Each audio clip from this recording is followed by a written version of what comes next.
So class आगे का chapter start करते हैं। जो मार्केट अराउंड अस पढ़ रहे थे, आगे रीड करते हैं। Factor which affect people access to market. People access to market depends upon many factors. The chief factors among them are however the following: availability of things. The availability of things, different things, is the factor which affects people access to the market. मतलब वो चीज़ वहाँ पर available है, ये चीज़ market पे problem अगर नहीं है तो वो मार्केट अच्छी है। अगर हमें किसी चीज़ की ज़रूरत है और वो उस मार्केट में अवेलेबल नहीं है तो क्या हम उस मार्केट को अच्छा मानेंगे? नहीं। If different things of daily use जैसे fruit, vegetable, groceries, milk, butter, drinks, bread, etc are not available in a particular market, nobody would go to such a market. जहाँ ये सब चीज़ें ना मिले वहाँ आप जाना पसंद करेंगे? There should be a chemist shop, a grocery, a stationery, a doctor's clinic, a sweet seller shop, a cloth merchant and a tailor shop. If there is a post office and a police station, a hospital there, it will be an added attraction.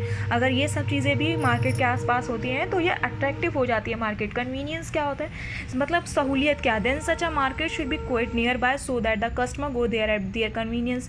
If it is far off, people would avoid going to such a market. अगर market हमारे घर के पास होती है, हमें सहूलियत है जाने में, तो हम जाना पसंद करते हैं. अगर दूर होती है तो अवॉइड करते हैं. People want like to live in such a colony where no market exists, or if exists quite far off.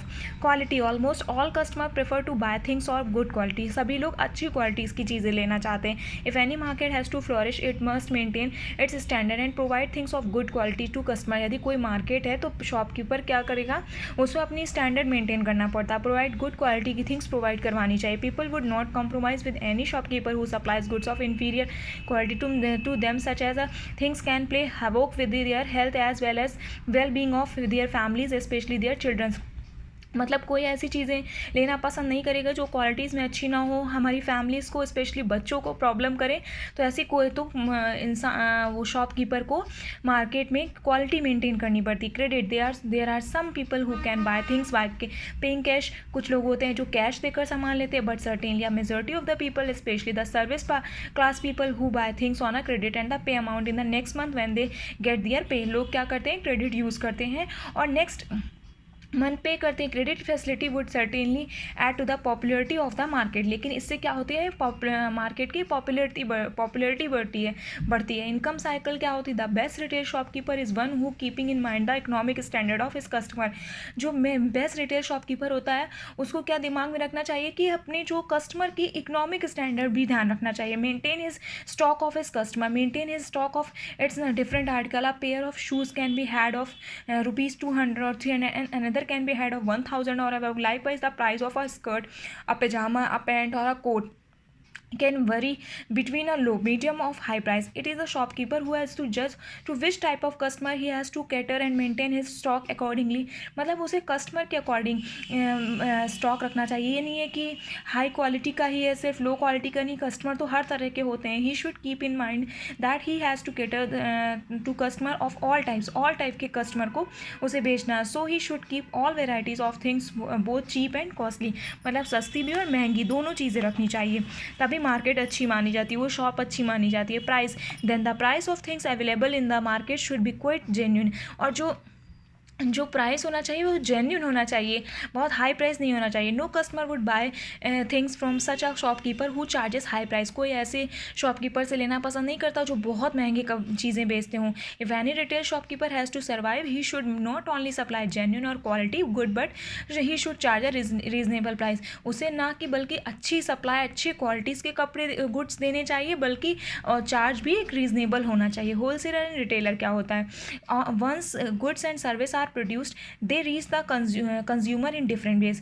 जब एक बार गुड्स और सर्विस प्रोड्यूस होती है तो कंज्यूमर के पास वो डिफरेंट वेज में पहुंचती है. Some are sold directly to the consumer, कुछ डायरेक्ट बेची जाती है through door to door selling or the most goods and service.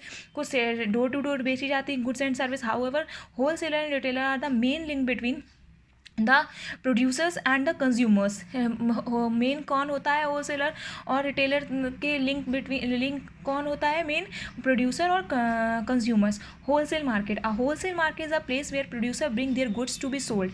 जहाँ पर प्रोड्यूसर अपना माल लाता है बेचने के लिए. This can be anything from electrical goods और टू वेजिटेबल. कुछ भी हो सकता है, तो इलेक्ट्रिकल गुड्स या vegetables. Each produce has a different wholesale market. मतलब कई तरह की होलसेल मार्केट होती है. Retailers sells goods in small lots of from fix location such as shop, और रिटेलर क्या होता है, स्मॉल लॉट्स, मतलब छोटी छोटी चीज़ें जहाँ हमको मिल जाती हैं, हमको कम सामान लेना तो भी हम रिटेल शॉप में ले सकते हैं। Directly to the consumer, there are the shop from which most people buy things, the direct consumption, जहाँ पर लोग डायरेक्ट कंजम्पशन के लिए चीज़ें खरीदते हैं। Retailer either by the goods in bulk directly from the manufacture और फ्रॉम द होलसेलर, रिटेलर या तो बाय द गुड्स चीज़ें खरीदता है डायरेक्टली मैन्युफैक्चर से या तो होलसेलर से, then they sell the goods in smaller quantities to the ultimate consumer, फिर वो स्मॉलर क्वान्टिटीज़ में उसे बेचता है। Retailer represent the end of the supply chain, retailer क्या करता है, रिप्रेजेंट करता है सप्लाई चेन की एंडिंग को। Retailers often charges different amount to different types of consumer, क्या चार्ज करता है, different amount different types of consumers को चार्ज करता है। सम रिटेलर्स अलाउ बार्गनिंग, कुछ लोग बार्गनिंग भी करते हैं। Other retail outlets such as fix price shop, और कई कुछ फिक्स प्राइस शॉप होती है। The price is fixed and usually low. Some retailers give discount sales to attract customers और to get rid of unwanted stock, कुछ लोग क्या करते हैं, अगर जैसे उनका स्टॉक बिक नहीं रहा तो क्या करते हैं, कस्टमर्स के लिए डिस्काउंट निकाल देते हैं, इससे कस्टमर अट्रैक्ट होते हैं। अब देखते हैं the wholesale market, over and above the retail market there is a wholesale market from where the retail shopkeeper bring different article and further sell it to their customer. The wholesalers keep the stock, जो wholesale market होती है over and above the जो retail market, there is a wholesale market, retail market के ऊपर कौन सी होती है, wholesale market, where the retail shopkeeper bring different articles and further sell it their customer. The wholesalers keep the stock of different articles in bulk, बड़ी मात्रा में रखते हैं, आर्टिकल्स को बड़ी मात्रा में रखते हैं। Because different shopkeeper buy things not in small numbers but in dozens, लोग क्या करते हैं, एक दो होलसेलर से एक दो चीज़ें नहीं बल्कि डजन्स में खरीदते हैं। रोल ऑफ इंटरमीडियरीज के क्या रोल होते हैं, have you thought that from producers to customer many intermediates are involve, बहुत से माध्यम इन्वॉल्व होते हैं इन सब चीज़ों में। Sometimes this chain is limited to 2 but mostly these are 3, कभी कभी ये चेन जो लिमिटेड होती है 2 लोगों के लिए लगी, लेकिन अक्सर 3 होते हैं, 4 और इवन मोर इंटरमीडिएट्स, मतलब 3, 4 और इससे भी ज़्यादा हो सकते हैं। If the farmers bring his produce in the market he naturally gets more price for this produce. If the farmer brings his produce in the market, यदि कोई फार्मर है अपनी कोई चीज़ लेकर आता है मार्केट में, he naturally gets more price, naturally है कि उसे अच्छे प्राइस मिलेंगे। But in such a case he has to arrange for transport of his article in the local market, लेकिन उसने ट्रांसपोर्ट भी तो अरेंज किया होगा लोकल मार्केट में। Then at the wholesale market he has to take the help of selling agent, फिर उसने wholesale market he has to take the help, उसने किसकी हेल्प ली होगी, सेलिंग एजेंट की। हो auction the produce among different buyers, जिसने auction किया होगा डिफरेंट बायर्स से। In this way he can sell his produce in a single day and return to his village in the, इस तरह वह एक दिन में बेचकर अपने घर जल्दी वापस जा सकता है। But if the produce is in another state then one main intermediary comes in his way, यदि कोई another state में हम बेचने जाते हैं तो एक main intermediary होती है, he may be wholesaler or an agent, या तो वो wholesaler हो सकता है या तो agent, who buys the farmer's produce in bulk and himself arrange for transport of such articles or to distant wholesale market. In any way the intermediaries play an important part in the fruits, vegetable and even in the grain market. कहाँ का इनका main role था, fruit, vegetable और grain markets में। Thus when different things come to us don't